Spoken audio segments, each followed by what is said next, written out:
Olá, como vai você? Cada vez melhor. E que dia hoje?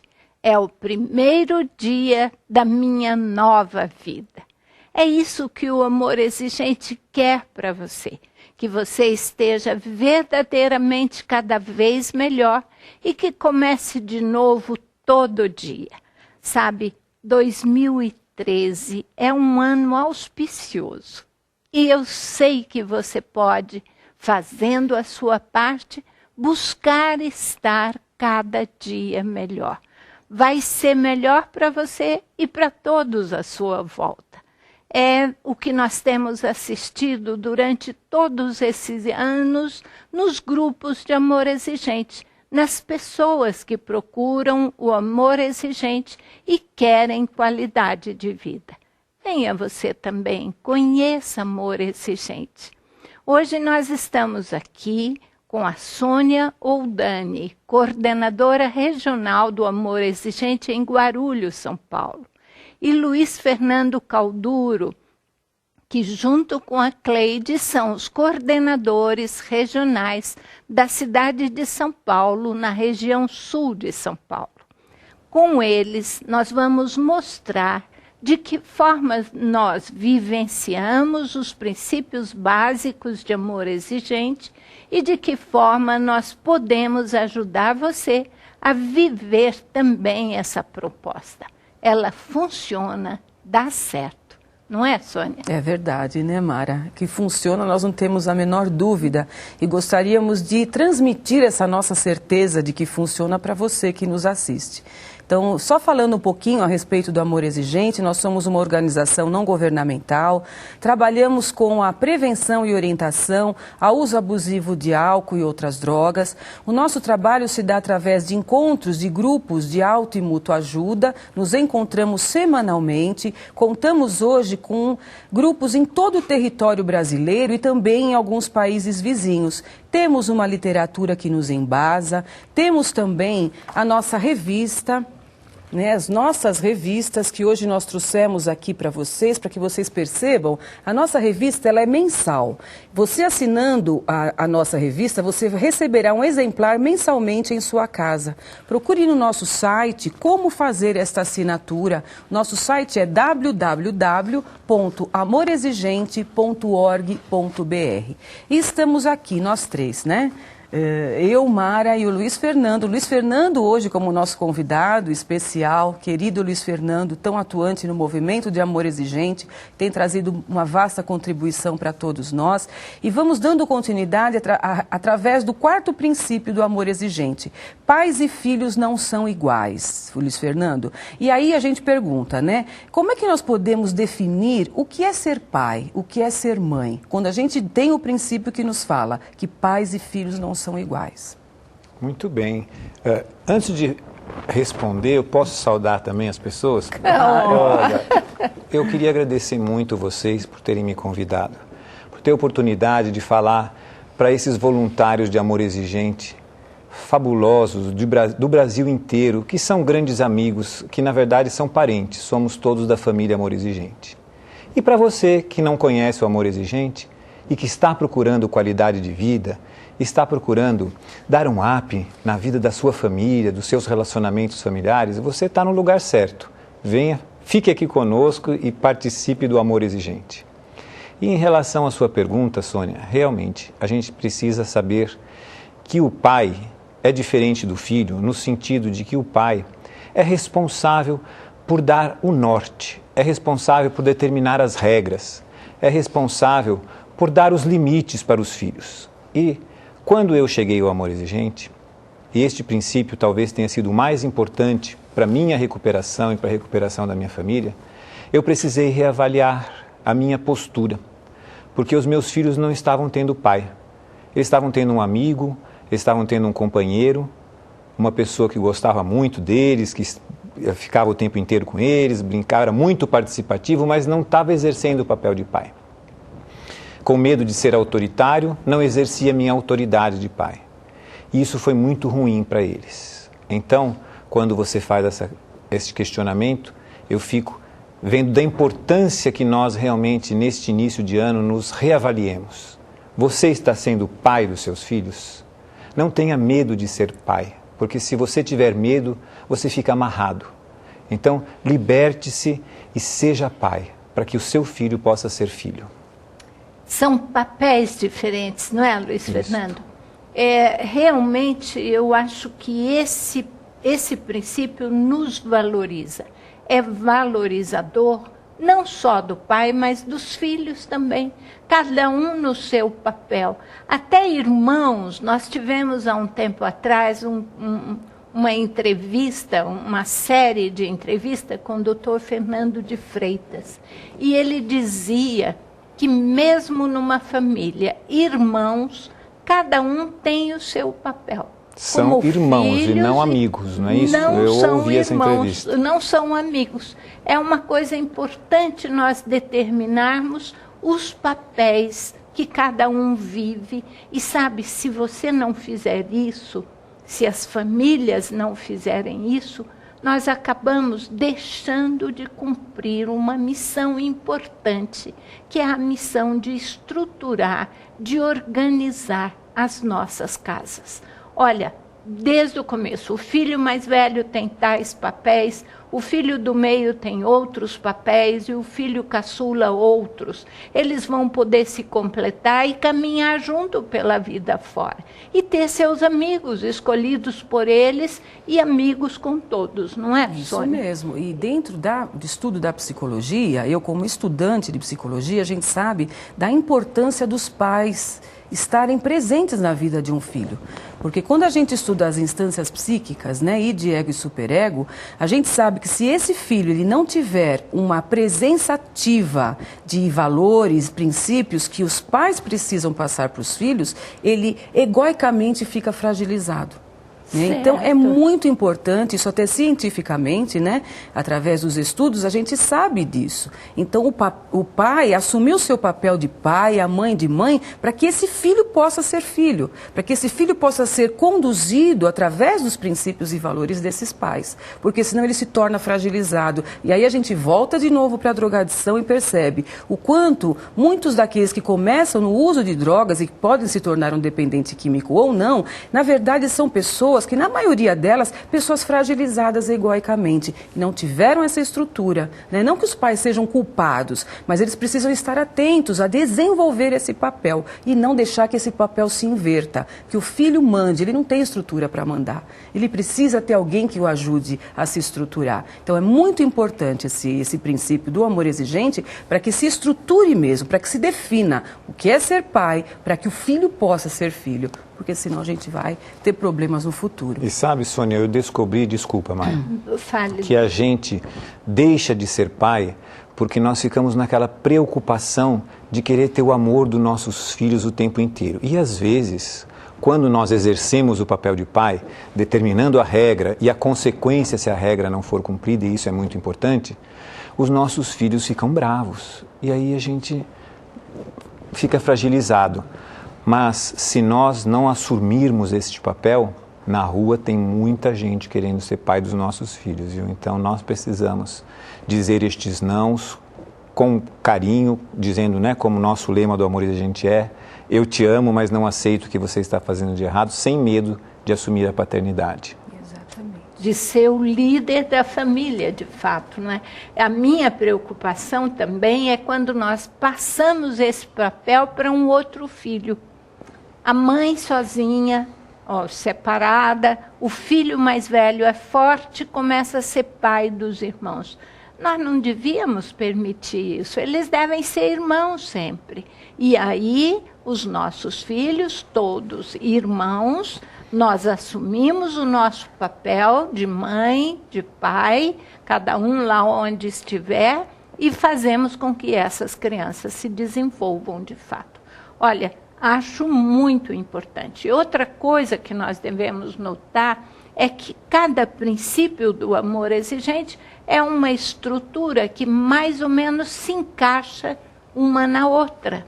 Então, lá na frente nos identificamos, depois a gente se humanizou, depois a gente se protegeu, porque nossos recursos eram limitados, e agora estamos nos valorizando e valorizando o papel de cada um. O papel do professor, o papel do pai, o papel do irmão, o papel do filho, e é por aí que a coisa funciona de fato. Nós todos temos direitos, mas também temos deveres. E nossos filhos e nossos alunos, inclusive, não é, Sônia? É verdade. E como esses princípios, na verdade, eles formam elos, né, de uma corrente que nos leva a uma vida com uma qualidade melhor, vamos falar um pouquinho agora a respeito da culpa, né? Porque a culpa, ela torna as pessoas indefesas e sem ação. Então a gente Esse vai... é o princípio, Isso, né? a culpa... Nosso quinto princípio, a culpa torna as pessoas indefesas e sem ação. E aí, Luiz Fernando, a gente gostaria que você falasse, descrevesse um pouquinho, né? Como chegam os pais em relação a esse princípio nos grupos, dentro da tua experiência? Pois, quando nós recebemos as famílias pela primeira vez, invariavelmente, quando elas chegaram ao amor exigente, porque alguma coisa não estava dando certo nas vidas das suas famílias, alguma coisa de ruim tinha acontecido, e nem sempre precisa ser dependência química. Pode ser um mau comportamento, violência, falta de cooperação. As famílias e as pessoas chegam se sentindo muito culpadas. O que é que eu fiz de errado para que estas coisas ruins estejam acontecendo na minha família? E quando a pessoa se sente culpada, ela fica automaticamente condenada pela culpa e já decididamente sem ter o que fazer, porque já está culpada mesmo. E aí vem o amor exigente com este princípio belo de dizer não. Jogue fora esse sentimento de culpa, porque você só seria culpado se você tivesse feito propositalmente para que isso acontecesse de ruim. Mas todos nós fazemos as coisas por amor. Então nós vamos reavaliar as nossas responsabilidades sem se sentir culpado e aí fazer diferente do que nós estávamos fazendo. Olha, esse princípio é libertador. Ele realmente, ao admitirmos que a culpa nos amarra, e se nós ficarmos culpados, nós não vamos deixar que o nosso filho aprenda a lição, sofra as consequências do que ele fez, porque a culpa não é dele, é minha, e aí quem vai sofrer sou eu, o que está absolutamente distorcido, errado. E no momento em que nós nos libertamos, nós vamos estar prontos para assumir a responsabilidade de direcionar a nossa casa para um novo rumo. Olha, não existe culpados. Isso o amor exigente nos ensina o tempo inteiro e nós precisamos saber que ali tem um jogo que nos destrói. O salvador ou o culpado, como é que chama mesmo aquele triângulo? O perseguidor, o salvador e a vítima. E a vítima. E não saímos desse jogo, não é? Isso e mesmo. Fica uma coisa muito complicada. Pais têm que assumir a responsabilidade e fazer diferente a partir do amor exigente. E a gente percebe um sofrimento muito grande dos pais em relação a isso, né? Quando eles chegam ao amor exigente, o sofrimento, porque eles se sentem muito culpados, sim. Né? Onde eu errei? Exatamente. E eu gosto muito da fala do livro Mostrar Caminhos, onde o Neuby, ele coloca de uma forma muito bonita que culpado é aquele que premedita prejudicar alguém. E a gente tenta levar os pais justamente a esse raciocínio. Você fez alguma coisa com a intenção do teu filho usar droga? Você pensou, eu vou agir assim, porque assim, agindo assim, eu vou levá-lo ao uso de drogas? Com certeza não. Não é? Então, só por isso você já não tem culpa. Né? Só por isso você já está liberto da culpa que você carrega. E né? Se a pessoa começou estudando as raízes culturais, ela vai identificar que o problema está na sociedade que nós estamos vivendo. Exatamente. Hoje, não é? Exatamente. Mara, Agora você começou o nosso programa perguntando para todos nós, né? Que dia é hoje? E a gente podia até responder junto, né, Sônia? Isso. Que dia é hoje? É o primeiro dia da minha nova vida. E isto é uma libertação. Nós temos que ter esse pensamento firme. Por quê? Porque o que passou faz parte de um conjunto de coisas que vai nos ajudar a analisar a nossa vida. O futuro, ele é lá adiante. Se nós agirmos bem hoje, nós vamos poder ter aquele futuro bom ali adiante. Mas o nosso momento é aqui agora. E a culpa está lá atrás. Então vamos deixá-la lá atrás. Vamos partir a viver o hoje com alegria, com dinamismo. Por isso que essa fala sua de início de reunião e de programa é tão importante para nós, Mara. É verdade. Vamos falar do nosso sexto princípio, meus amigos? Nossos amigos, né? Então, nós vamos falar agora a respeito do sexto princípio do amor exigente, que é o comportamento. O comportamento dos filhos afeta o comportamento dos pais e o comportamento dos pais afeta o comportamento dos filhos. E o que você pensa, Luiz Fernando, em relação a esse princípio do comportamento afetando a um e ao outro? Este princípio é o pulo do gato do amor exigente, sabe? As pessoas, quando nos procuram, a gente diz, olha, o amor exigente é para você. Você tem que vir à reunião, você tem que buscar mudar o seu comportamento, você tem que buscar qualidade de vida. E a pessoa olha com um olhinho meio tristinho e fala assim, mas não é possível. O outro é que está fazendo tanto desacerto e eu que vou ter que vir na reunião? E a gente diz, por quê? Porque mudar o outro nós não podemos, é insanidade. Nós só podemos mudar o nosso comportamento. E ainda assim com muita dificuldade, porque mudança de comportamento exige um programa como o do amor exigente atrás, que nos dê apoio, que nós vamos falar em outros programas, porque sozinhos realmente nós não damos conta. Então, quando nós descobrimos que se nós mudarmos o nosso comportamento, o outro, pela nossa mudança, vai poder mudar o seu também, nós nos sentimos esperançosos e vamos começar a fazer o que precisa ser feito nas nossas próprias vidas. Sabe, das coisas que eu vejo importantes também nesse princípio, é que nós vamos começar a influenciar. Isso. Não é, Sônia? Isso mesmo. Vamos fazer, em vez de reagir aos comportamentos de um filho, a uma situação, nós vamos começar a agir e a fazer com que eles sejam influenciados por nós.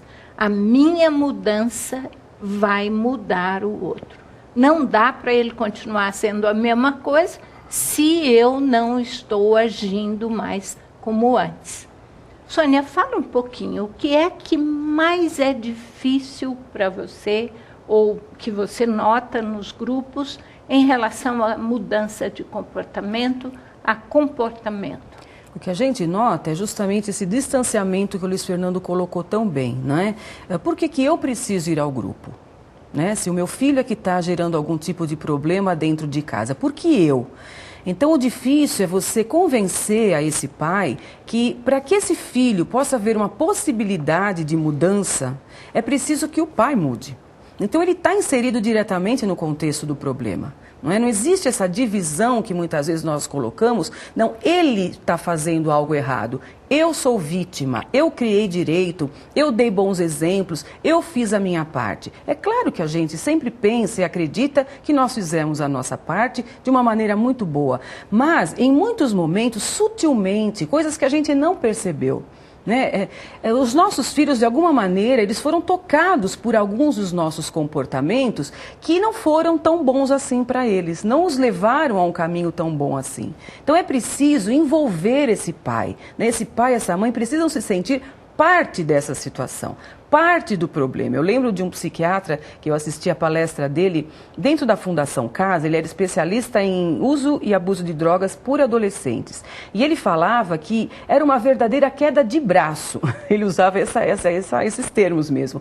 Convencer esses pais que eles não podem desistir dos filhos, porque na verdade eles estão inseridos no problema e é preciso que eles se envolvam, percebendo que é preciso mudar alguma coisa para levar o filho também a alguma mudança. Então eu percebo que a dificuldade, e quando eu falo dos pais, eu me incluo também, não é, como mãe, é muito difícil a gente assumir ou a gente se igualar tá ombro a ombro, lado a lado com o filho, né? A gente ainda acha que a gente sabe mais, que a gente, né? É muito natural. Eu mesma fiz isso muitas vezes e se bobear ainda faço. Por isso que eu estou no Amor Exigente há 12 anos e não deixo de jeito nenhum, porque eu preciso do amor exigente, né? Porque então isso. O amor exigente, Sônia, ele vem trazer este ganho para nós da importância de nós mudarmos o nosso comportamento. Porque falar não resolve nada. Até papagaio fala, né? A gente pede até e recomenda para as mães que chegam ali agoniadas que elas frequentem um spa, esparadrapo, né? Ou seja, parem de falar e comecem a agir, mudem o seu comportamento e que se tornem boas. Isso é lição da Mara para nós. Nós temos que nos preocupar em ser bons, porque o que nós vamos dar de exemplo para os nossos filhos? Que comportamento é esse que nós vamos mostrar para os nossos filhos? Se não for um comportamento bom, um comportamento honesto, um comportamento verdadeiro, um comportamento fiel, que são todos os nossos princípios éticos que nós vamos precisar estudar aqui também, né, Sônia? Com certeza. Nós não vamos conseguir influenciar bem estes nossos filhos. Então, o exemplo é a única forma de nós mudarmos o comportamento deles, sendo bons, sendo éticos. Tem uma frase que está aqui na minha cabeça que eu gosto muito e que diz: as palavras influenciam, mas os exemplos arrastam. Né? Então é o que você acabou de dizer, né? Viver essa ética, esses valores e não só falar, né? E o que acontece, que nós também temos trazido aqui na televisão, é que as crianças pequenas, os nossos filhos menores, eles ficam de costa para a vida e olhando para nós. E aprendem a viver quando estão nos observando, quando estão olhando para a gente. Mais tarde eles crescem e daí eles vão olhar para a vida, mas eles já pegaram nossa maneira de viver e estão levando para a vida deles. E eu gostaria muito de, estamos chegando ao fim do programa, dizer rapidamente para você que as formas que você tem para agir na vida do seu filho são as mais diferentes possível. Quer dizer, o seu comportamento, às vezes, é de calar a boca. Às vezes, se você não falava muito, começa a falar. Se você não rezava, reze. Experimente alguma coisa diferente, porque é por aí que funciona a nova atitude, a mudança que o ano novo pode trazer para você. Estamos chegando ao final. Puxa, como é que nós rápido, vamos fazer para encerrar esses 3 princípios tão importantes? A culpa torna as pessoas indefesas, pais e sem filhos ação. não são iguais. Pais e filhos não são iguais e o meu comportamento afeta o seu comportamento me afeta. Vamos terminar falando alguma coisa? Vamos lá. Tendo um comportamento de pai. Se você é pai, seja pai. Se você é filho, seja filho. Se você é empregador, seja empregador. Se você é empregado, seja empregado. Este comportamento pensado, esse comportamento que nós vamos amadurecendo e vamos colocando em prática, lembrando dos princípios iniciais lá, com os nossos recursos limitados, sendo gente, mas esse comportamento é o fundamental. Então, eu gostaria de deixar a seguinte reflexão.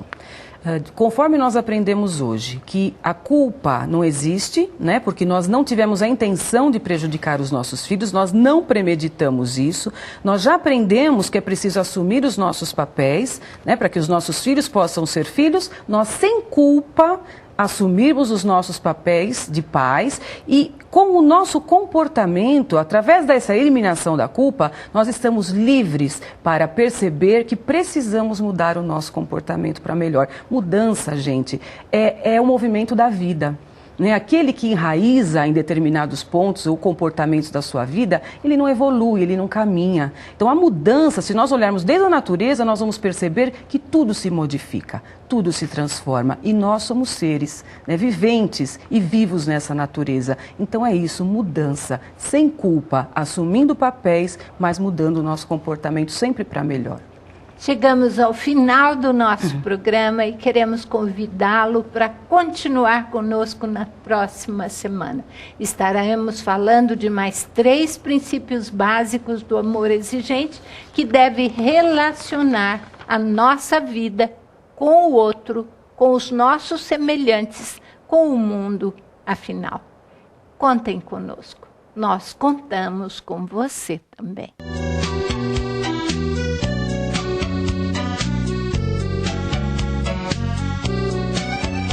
O amor é exigente,